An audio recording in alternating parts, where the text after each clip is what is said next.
Let's get it. Welcome to the Dear Son Show. We have meaningful conversations about life through the lens of fatherhood. It's for fathers, those with fathers, and the fatherless, so nobody's left out.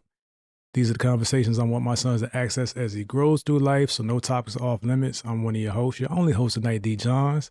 We got a guest in the building, Brandon White. Positive B. White. What's good, my brother? What's going on? What's going on? What's going on? Appreciate you coming, man. You made you're the second person that flew out for an event, or flew out for, the last person came for an event. It was a panel. Mm-hmm. I feel special, man. I feel respected.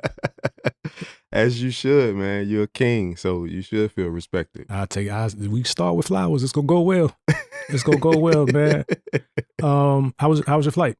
The flight was good, man. I was able to bring the family out with me. Yeah. So we flew in late. Flight got in kind of late. We got in a little before midnight. Okay. But it's good. It's good we made it. Yeah. And if I could tell you the journey I had to go through yesterday, it was, man, I went through it's like this. You plan something out in your head, Yeah. and nothing goes as planned. Been there. And it was one of those days, but thank God Almighty. Almighty. The goal was to make it here. Yeah. And we're here, so it's all good. So where's home? Let's talk about that. Atlanta, Georgia. Born and raised? Born and raised. Location, Lithonia, Georgia. Okay. Which is, if you haven't heard of Lithonia, it's near Stone Mountain. Okay. So that's where I was born and raised in that area. Okay. Who's the most prominent person out of that area, other than you? Oh, wow. Other than you. Oh, flowers. Yeah, I appreciate we that. exchange. I'm trying to think the most prominent. Wow. That's where the Migos from? Nah. They're close. Okay. They're close in that area. Okay. They're from like kind of the Gwinnett area. Okay. But of course they're, Atlanta. Atlanta is a big space. Yeah. But if from my area, I will say like the high school I went to, we were a football powerhouse. What year you graduated? I came out 2004. Oh, way after. Yeah. Way So after. of course you're probably a little older than me, but that's kind. Yeah. That's kind. Just 2004, I was getting engaged. But aging gracefully. Trying, man. Yeah. Trying, man. Black don't crack most of the time. So, football powerhouse, Stevenson High School. They put a lot of people in the NFL. Okay. Actually, Reggie Ball played at Georgia Tech. Yeah. My boy Grant, he played at Arkansas. Josh Johnson played at Marshall. So several talented people. Had people go to Clemson. So I think the high school I went to was well known for football. So we put out a lot of football. Dope. People that got D1 scholarships, and some of them made it to the league. Dope, man. I'm from Hampton, Virginia, Hampton Roads area. So like AI, Vic's from Newport News, but it's all 757. Yeah. But my high school, I didn't play, but my high school was the number one high school in the nation, 96. Oh, okay. And they won back-to-back 4 times, 4 in a row. Oh, wow. So Ron Curry is probably the most prominent. He went to North Carolina, played for the Raiders, and then he coaches in Buffalo. Okay. But I think his class won 3, and then the class after that won another one. So that was 4 in a row. So it was a big deal, man. High school football was a big thing. Still is a big thing. My high school isn't as great anymore. Oh, okay. In terms of skill. Yeah. But it was a good time, man. I'm familiar with Hampton too as well. Why? Yeah. That was one of my college visits. Okay. Hampton University. Yeah. So I'm very familiar with them. Yeah. Beautiful campus. Home by the sea. Yeah, the coach was real cool. I had a cousin that go out there. Okay. That went out there. She graduated, and it was a cool experience. And I flew out there, saw the campus. Like I said, the coach was nice. All the students were really cool. Yeah. So and then I even went to the beach. Is that Virginia? Virginia Beach, yeah. Yeah. So Virginia Beach was cool. A nice little vibe. Old stomping grounds, man. We used to go to HU to recruit. That's what we called it on Friday nights. Oh, damn, recruit. My younger days.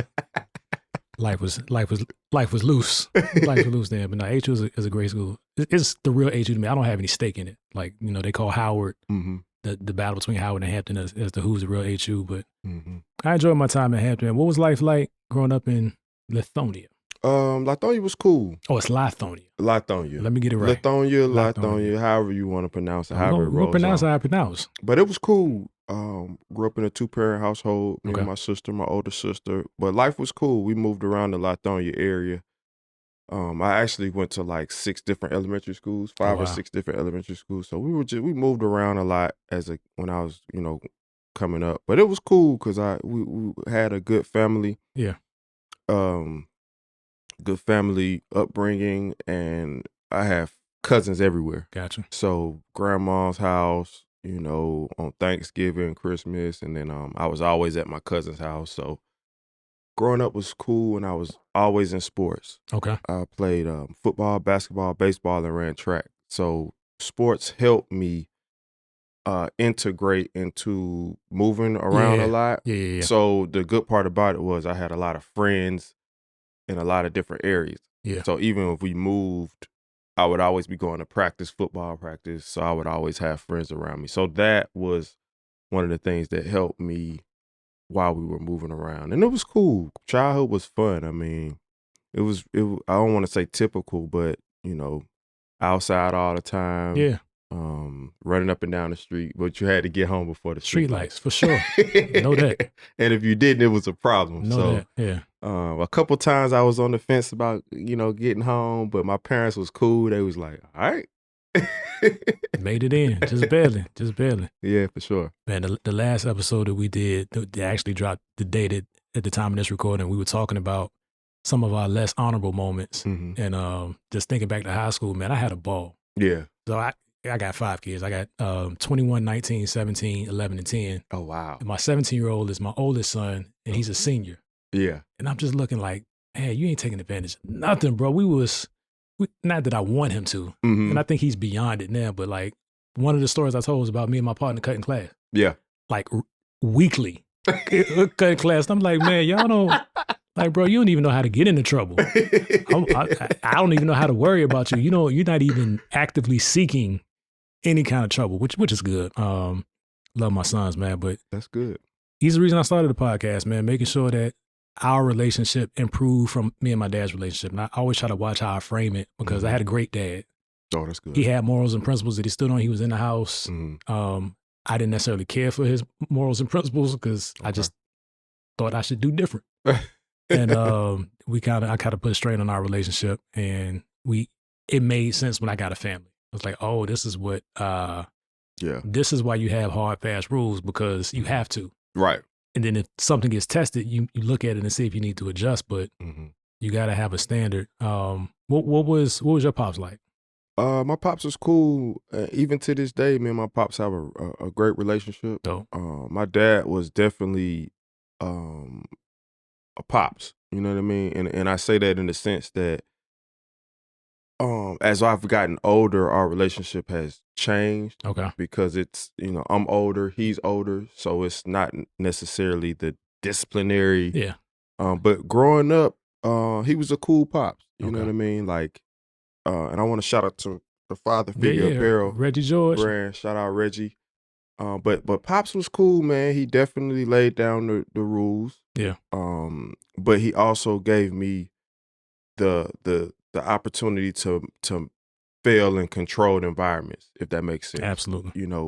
If he would say, "Hey, man, that's hot," you know what I mean? Is it really? Yeah, and you toe the line, Yeah. and then he said, "Hey, man, that's hot. Don't go over there. It's hot. Yeah. Don't do that. It's hot." Okay, all right. So you go over there. Yeah. God, pops is hot.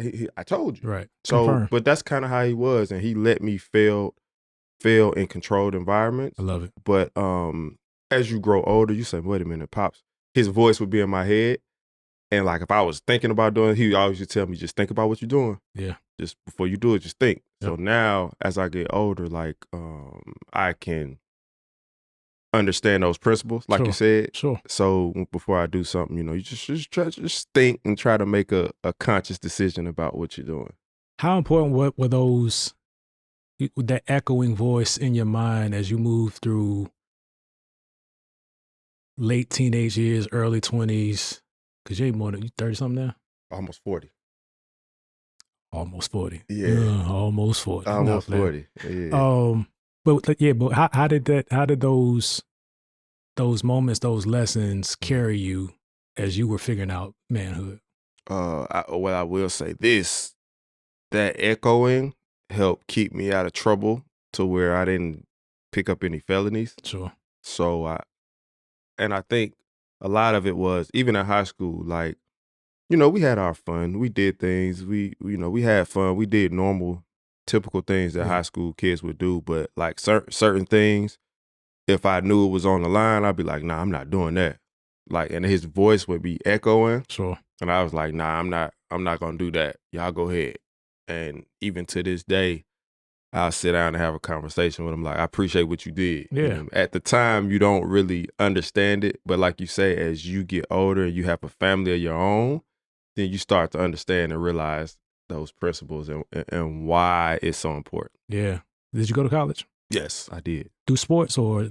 I had the opportunity to. Okay. I was recruited to play ball, but ultimately I made the choice not to play. Okay. Because I just didn't want to deal with the politics of it. Okay. You know what I Football mean? or basketball? Basketball. Okay. Okay. I stopped playing football right before my 9th grade year. Okay. I had some injuries that I just gave up football. Yeah.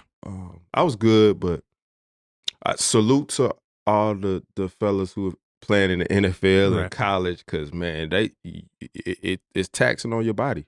Absolutely. And you have to be willing to leave it all on the line every play. So going to college, what was your intent for life going in, and what was it coming out? Because sometimes we enter with an idea of what we want to be, who we want to be, even just professionally. What were your thoughts going in, and were there any changes like coming out? Oh, that's good. That's a good question, and it's interesting.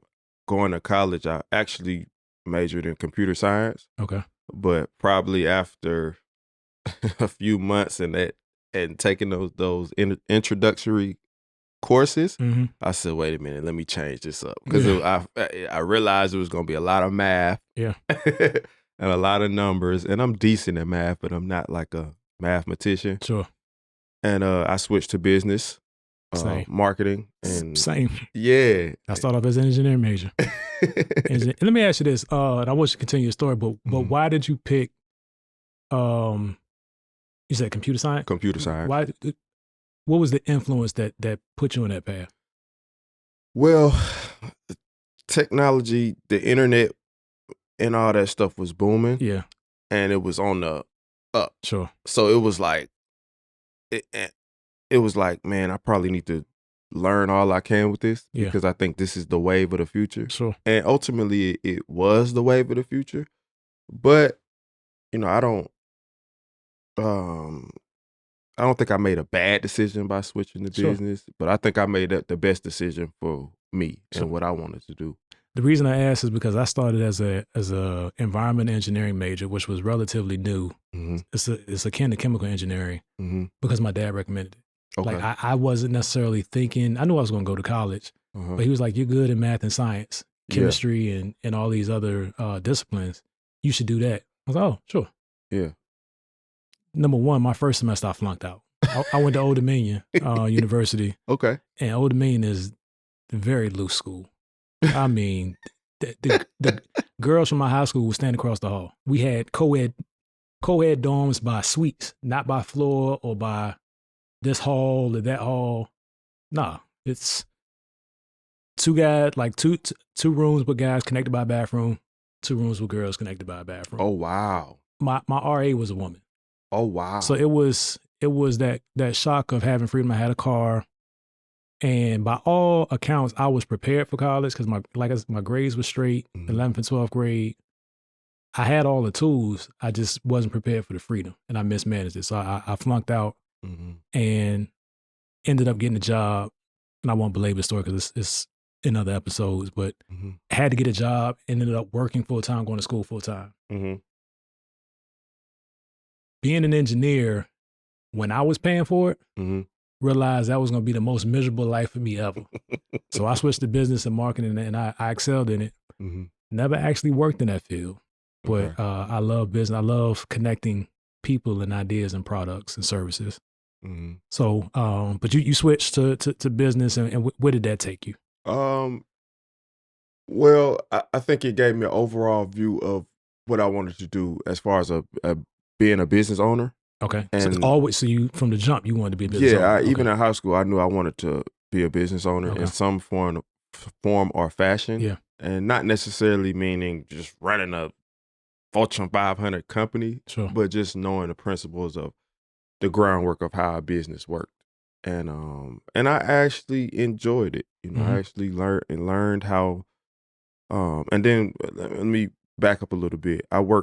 Growing up, I worked several jobs. I started working at 16. Okay. So I worked at different companies, Quick Trip, Walmart. And along working those jobs, I picked up those different skills, Sure. running the cash register. I never was in management, but I worked enough of the jobs to be able to understand like the value of why you need to work all the different jobs. Absolutely. And then customer service. I don't want to say the customer's always right, but you just want to treat the customers how you would want to be treated. Yeah. Customer always has a right. They're not always right. I like how you put that. Not always right. So how did you ultimately get into business ownership or entrepreneurship? I did. Okay. So I run a small business, marketing, positive, passionate, motivated, Okay. where we advertise individuals and companies that are staying positive and following their passion. Okay. So you'll see flashes of that on my pages where we just bring like-minded individuals, get their backstory, figure out how they got started. Yeah. And I do that. So that's I have fun with that. How many years has that been running? Wow, I started that in 2014. Okay.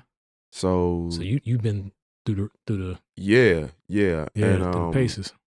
I slowed down, which we'll probably get into that a little bit later, but I slowed down once I had my daughter. Okay. And she's about to be 4, but I got started a little late, but let's say better late than never, right? Yeah. Well, I mean, what is timing other than God's? Right. So we had children early, Mm-hmm. and now we had children early and late. Because like the gap between my 17 and my 11-year-old, we thought we were done after the 17-year-old. Uh-huh. And then we had 2 back to back in 2013 and 14. Wow. So I love it where we are now. They're a unit, they're tight, which is cool. I only had one older sibling, my sister, and she was 5 years older, so it was only so tight we weren't running in the same circles or anything like that. I had the same interests, but I love how they kick it. What has business ownership taught you about you? A lot of perseverance. Okay. And I think that comes from just understanding that everything is not going to always be perfect. Right. So when you have those in business, when you have those days where, like the day I had yesterday, you can plan everything out and then sometimes it just doesn't go as planned. Yeah. And that's not a failure. I wouldn't count that as a failure, but you just learn to roll with the punches. Sure. And you you be like water. You know what I mean? Water. You just kind of. They say softest substance on the planet, but can penetrate rock. I forgot what movie that was from. Yeah, and water can do some damage. Movies. Yeah, it could do some damage over time. A steady drip over time, or Yep, take a boulder out. Absolutely. So you brought up your daughter. Beautiful family, man. Thank you. Salute Thank you, to you. Congratulations, because thank you, bro. That's the kind of piece that some people don't understand until they got it. Yeah, and likewise, man. Appreciate beautiful that. setup here. I can see from the pictures, man. You got a beautiful family too, as well. Appreciate that, man. No doubt. So you mentioned that you slowed down a little bit when you had your daughter. Let's kind of talk through that phase. So I definitely took a back seat to the business, just so I can be around for all those moments. Like I was able to see my daughter take her first step. Yeah. Her first time saying dad. I just caught all of that. I caught everything that as a father you would want to catch. Sure. I was able to catch it because I just basically took I ain't gonna say I put it on the back seat, but I said, wait a minute, let me chime into this. Let me lock in for these crucial moments of her life. And I think I'm glad I did it that way, because if you talk to her now and you talk to our family members, she knows who her dad is. Sure. And that's a big deal. That was, let me look in the camera. That was the purpose of me doing that. So she could know who dad is. What about your life experience matured you to that point where you could realize that on your first child? I think having her a little later on in life, because I just saw the struggle. Like some of my boys had children really, really, not really, really young, but maybe Earlier. freshmen in college, like 19. Yeah. So it was a struggle for them. And all of them, you know, they had great kids. They were great dads, great parents, but I just saw that struggle. Yeah. So, you know, being older, I was able to kind of say, okay, I want to be well established, married, you know, have the crib, you know, had a house. So I wanted to have a solid foundation. So that's why I waited. But I think that helped me to be able to say, let me take a back seat to put the business, not on the back burner, but just let me just Change priority. sit it on the shelf real quick. Yeah. And let me handle this fatherhood and really chime in on this age she's at now. So how would you frame the current status of it? Are you more engaged in the business? Because great that you like just having that awareness that this is important, and I'm not saying it in a I'm not trying to placate you, but there's having a child is important, clearly. Right. And let me just speak for me because I don't have any stats on what all men do. Mm-hmm. I saw that as a need for me to go harder and figure things out. Mm-hmm. So it took me further and further away from being present in the house, Mm-hmm. other than financially. Mm-hmm. Now, I wasn't completely gone, Mm-hmm. but as my career progressed, especially the last job that I was there 13 years. Mm-hmm. And I was kind of accelerating at a decent rate and made it to as far as I can make it in my department. That's good. Right. And got to saw executive leadership and that interaction.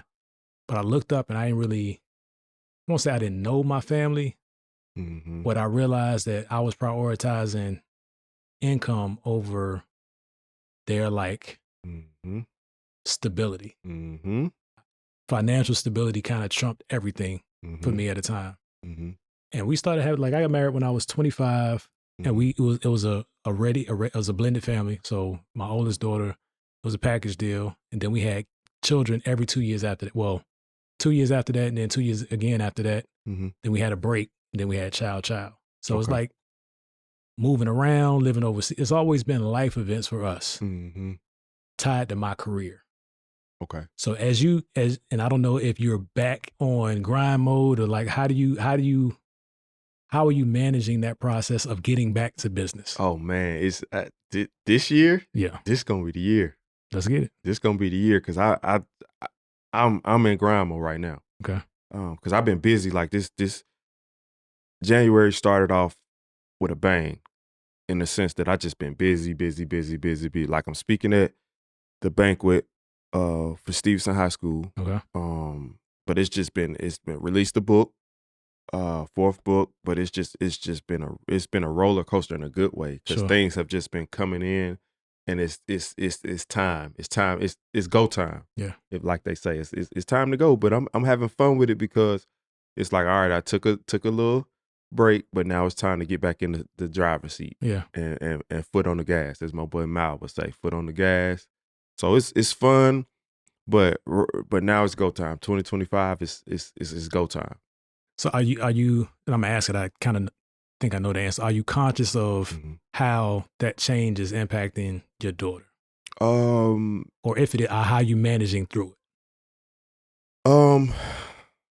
She's integrating very well into it. Okay. Because as she gets older, I'm able to bring her with me. Okay. So that makes it a little easier. Yeah. And then she's able to talk about what she wants and what she needs. Yeah. So she said, "Daddy, can you put the TV on?" She's changing the TV now. Yeah. So she's self-sufficient. She can go in the refrigerator and pour her a glass of water now. Yeah. So that releases me to be able to focus a little more on getting back to the business. Sure. And then I also want to highlight having a good partner. I was going to ask. Man, my wife has just been very monumental in like the support that she's given to me to be able to thrive in my business and thrive in doing stuff, because she's such a great mom. She's able to cultivate, my daughter just needs attention right now, but my wife does a good job at making sure she stays occupied with schoolwork and helping me balance the home life and work life. Got it. Yeah, so it's all about having a good supportive partner, Yeah. good wife, to be able to support you as you move along. Yeah. So the nature of this platform is, if anybody's listening to more than one episode, you'll notice that I often admit guilt a lot. Redundant. That's I often good. admit guilt. That's good, though. But it's not from a sense of woe is me or poor me or searching for empathy or sympathy. Mhm. It's these things can happen if you're not careful. Buyer beware. Mhm. So what I would offer as a cautionary tale is, as you're pursuing greatness in your business, ensure that you have some kind of barometer that tells you in real time and honestly that you're too far left or you're too far right. Mhm. Because it can get attractive, especially when you're doing it for self. Like I was in a corporate situation, Mhm. which required a lot of me. I was, one of few that looked like me, Yeah. and interacting with others that really didn't. And, that was a pressure to always be on, always be right. But like I said, I doubled down on corporate. When I felt I was not showing up in the house as I should, Mhm. my answer was, well, let me show up better in corporate, because somehow that, Mm. in some weird way, that justifies my absence. Mhm. So I would suggest, and you may already be conscious of that. It sounds like you are. As you're in grind mode, make sure you keep looking up. Mhm. Another thing that I did was I would blame my family for my selfish goals. Like, Oh, I'm wow. doing this for y'all. Oh, My wow. family didn't care nothing about it. Yeah. So ensuring that the priorities of the house align. Now, you're the leader of the house. Well, Mhm. I'll leave that where it is. Tread lightly. I was the setting the tone in the house in terms of Yeah. where the family is going. And like I said, I was making these goals and creating these and having these aspirations that didn't really align with. I didn't even consider if they wanted in on this. Mhm. So I would just say, man, make sure that conversation is flowing frequently. Of hey, I'm about to go hard on this. Mhm. It might impact. Can we stand it? That Yeah. kind of thing. And that's a good. How do you? And I hate to ask you a question, No, but this is dialogue, bro. It's not an interview. but it's so cool, man, because having that line of communication that you just spoke about, how important is that when you're on your grind, or when you're, especially being the man of the house? Mhm. How important is that communication, that dialogue, to be able to have with your partner, in regards to the household? It's paramount, and the lack of mine almost destroyed our marriage. Wow. Because I would have, it sounds funny, but the conversations that I would have with my wife in my head would Mhm. dictate a lot that she never even had input on. Oh, wow. I would do a lot of assuming. Oh, yeah. Like when we moved overseas, I had the opportunity for 3 months before I even talked to her about it. I just kept shutting it down. Like, my wife would never. Mhm. She'll never. And I brought it to her, and she was instantly like, let's go. Mhm. She started researching how we could do it, how she could facilitate it. The kids can homeschool it. It looks like this. And I'm Mhm. like, oh, Yeah. so I would carry a lot of stress. And it sounds foolish. In hindsight, it was having these conversations in my mind about how she would potentially react, Mhm. never even afford her the benefit of the conversation. And now I'm giving her energy based on the conversation that we never had. Oh, wow. Surely she'll say no to this, but I want it so bad. Yeah. Now I'm throwing shade. Wow. You know what I'm saying? So Yeah. it was, I may sound more mature now on this podcast, but that's the purpose of it, right? Yeah, Because for sure. it's easy to get caught up, especially if others, your coworkers or your friend circle, are on that same path. Right. And that's the game. Everybody's trying to, oh, you made direct, I'm trying to make VP. Like Yeah. and it's cool in a sense because it pushes you professionally. Mm-hmm. But like I said, I took being the lead as me being not necessarily a dictator, but the only decision maker, Mm-hmm. which was not wise. And like when we actually started having these conversations about, like, my wife and I actually started a podcast before this one, Mm-hmm. talking through those things. and she just wanted to be informed and have a say. Mm-hmm. It wasn't about telling me no, but it's like, but did you think about this? Because I'm the kind that once I got an idea, run it, run. I've thought of everything that can go wrong, Full and I know speed how to. ahead. I know how to get over it. And she was like, "Well, the door is locked. Did you get the key to it?" Key? I'm kicking the door. Like, we Right. talk about a key. Kicking the door down. My plan is to kick the door. So Right. it'd be like master the obvious sometimes that I would overlook. But yeah, this is from a place of recovery, not from a place of I did it right the first time. Yeah. So That's peace. That's peace. keep that conversation, that communication going, man. You mentioned your book, and I'm looking at it. Yeah, for sure, man. So you an author, because you said it's number 4. Yeah, this number 4, man. You can take a look at it. You can show your audience the Motivational Blueprint. Yeah, that's. I hate you got the not. This is the traveled copy. The travel copy, Yeah. but man, my Amazon order got delayed, and then I ordered a bulk order on December 22nd, and I got a message saying February 1st. So yeah, Enjoy that. Yeah, so it's been a journey just trying to get the bulk order in. But the Motivational Blueprint is basically for the person who is trying to navigate their way to success. And what the book does is give you a practical approach and easy things you can do to help you get to your success, if that makes sense. A blueprint, hence the title. Sure. Why was it important for you to start? Well, like 4 books in, it's a thing now. But right, with your first book, what was the inspiration of what prompted you to write? I would say to be able to leave something behind. And when I say that, if knock on wood, if God forbids something happens to me, you know, I have something. Those are my gifts to the world. Sure.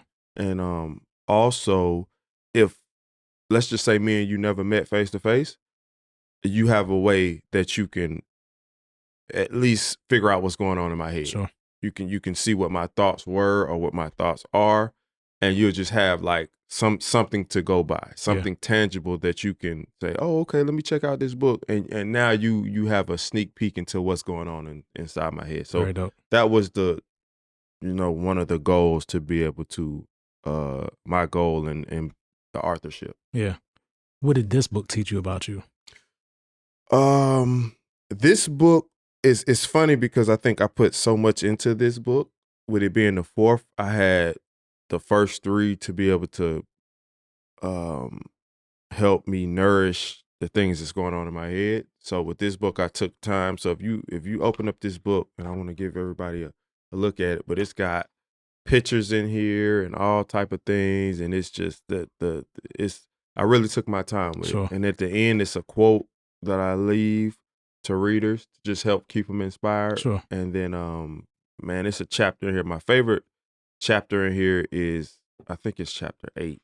It's embracing change. Sure.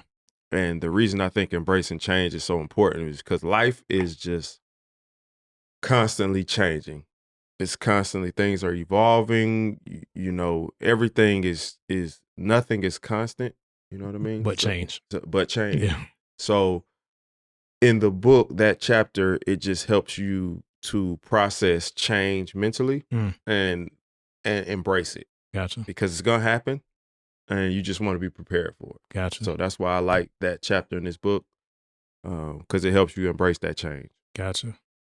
So this podcast is called Dear Son, and we had an exchange about it. You said, man, I don't have a son, but I still want to have a conversation. But the essence is every man is a son. Right. Not every man has a son, but every man by default is a son. Right. And I think it's important that men have certain pieces of information as they go through life, whether they become a father or not. Being a father of a young daughter that you had later at a wiser stage in life than me. I'm not gonna say than most, than me. What's important to you as you guide her through life? Teaching her the principles, morals, and I want her really to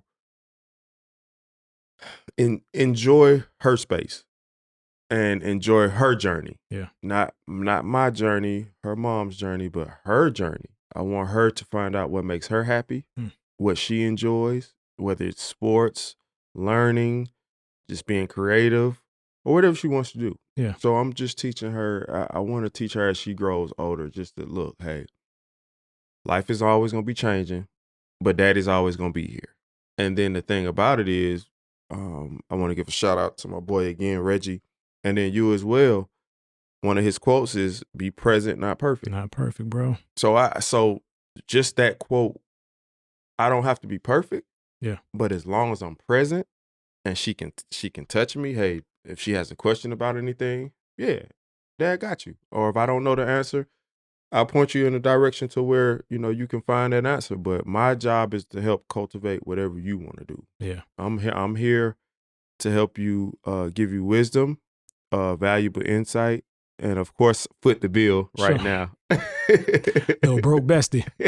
Little broke bestie, man. Yeah, broke best friend. Yeah. If I can offer you another lesson that Mhm. I've learned more recent years, man, be honest about your mistakes with your daughter. Not to her detriment, there's age appropriateness, but Mhm. one thing, like I said, me and my father, our relationship improved dramatically through this podcast. He's been on a few times. Oh, that's great. And we just started having conversations that neither one of us had words to put to 15, 20, 30 years ago when it would have been ideal. Oh, yeah. So that's the other thing. We had conversations that should happen, but often don't, or don't happen in a timely fashion. Mhm. But I realized that we had, we were down a path of celebrating common traumas. Things I'm struggling with, he struggled with before I never knew. Oh, wow. Maybe if I knew, I'd either be prepared to choose not to struggle or choose a different struggle. And I was on that path with my kids. Oh, okay. So, like I mentioned, the ages, I'll have 3 adults by the summer. Yeah. Like I can't afford for them to go figure out things like I figured it out. Yeah. So yeah, I encourage parents to give them your experience, because they don't often need the experience directly. They need information from somebody that's had the experience, somebody that they can trust, that's relatable, and things like that. So, Right. yeah, I don't sugarcoat none of my kids. And that's good. None of my kids. And then with this realm, this are you scared of the empty nest phase, or are you ready to embrace it? I don't know when we had my oldest just had I got a grandchild now. So we got 3 generations in the house. So we just reset awesome. again. That's awesome. Reset button again. And it's interesting to see. I didn't think that I would want this life. I thought that I would want just me and my wife chilling, but I realized that I left the house too early. And oftentimes in the Black community, we focus on growing our children up by getting them out the house. Yeah, Get out there and figure it out. Yeah. No, that's why we behind. Yeah, that it's I think some of that is damaging. A lot of it is damaging. Yeah. Because you want to give and it goes back to the failing in a controlled environment. I love it when you said that. Yeah. You do want your kids to grow up. Sure. And you do want to give them the tools to help them make decisions. Yeah. But also you want to make sure you don't just the whole 18, you out. Right. Figure it out. You're not ready. You're not ready. You're not ready because life happens fast. And even now to this day, I'm sure things happen to me, that it's out of your control. Yeah. But the older you've gotten, the better you've been able to handle it. For sure. Because mentally you're there. For sure. But an 18-year-old is 17-year-old, 18, 19. They still need time. I would readily trade in 18 through 22 to stay back in my parents' house with a curfew and be better financially prepared, mentally prepared, have more conversations about what the real world is like versus going out there in the real world and getting into everything. Yeah. Because the real world will allow you access to a lot of stuff. Oh, yeah. Doesn't mean that you're ready for it. Absolutely. So, I agree. Yeah. I agree. What's, because you asked me, was I scared? I was going there with you. Like, what gives you pause now in terms of what you see in the world, raising a daughter, and all of the things? Like, what's concerning for you? All of it. Fair. Every last bit of it. Fair. I mean, the internet is a scary place. You know, it's AI. AI. Oh my God, I'm glad you mentioned AI. AI is so scary right now, man. The stuff that it's creating and the stuff that it can create. Yeah. Just off of prompts. I mean, it's scary, but all of it is scary to me, brother. I want to be transparent. I'm terrified for her. Just coming up in a world that could be so cruel. Yeah. But again, only thing I can do is, keep God first, Sure. keep God at the forefront. Mm-hmm. Pray that He keeps her covered. Yep. And not just her, me, my wife, my mom, my dad, my sister, my family, you. Yeah. I want to keep everybody covered. So you just pray, similar to how my parents did for me, because I'm sure they were scared too. But I turned out okay, and me and my sister turned out okay. Yeah. How much older is your sister than you? But same. Oh. 5. She's 4 or 5 years. Yeah. But we tight, man. Yeah. Me and my sister are tight. To this day, we're tight. Yeah. When we always been tight. That's dope. Me and my sister are tight now. Yeah. As adults. That's good. Like I said, we weren't feuding ever. It's just we different circles. Right. It wasn't a 12-year-old running around with a 17-year-old and her friends. This didn't make sense. And I had my own friends, so it was that kind of life, man. But again, great parents. Just want to apologize to my mom for the episode that's airing today. I should have sent her a text, told her not to watch it. But it was in the vein of admitting some of our less than final moments, because if I found it, chances are our kids gonna find it. Mm-hmm. And I was pre-internet era, pre-social media. Mm-hmm. They have access to so many bad ideas all day. Yeah. They're bound to try something. Yeah. So I try to tell them, I made enough mistakes for all of us. And I was fortunate too, because like I said, I was pre that social media era. So a lot of this, social media stuff that man, if something happens, I mean, it takes 20 minutes and it's viral. Around the world. It's everywhere. Yeah. You know what I mean? And they're looking for it. That's the other thing. We weren't looking for, if there was a fight at school, you had to get the information from somebody that was at the fight. Exactly. And it was a conversation. Exactly. You get on the phone or whatever. What happened, bro? But to actually film the crime. Yeah. And post it. Yeah.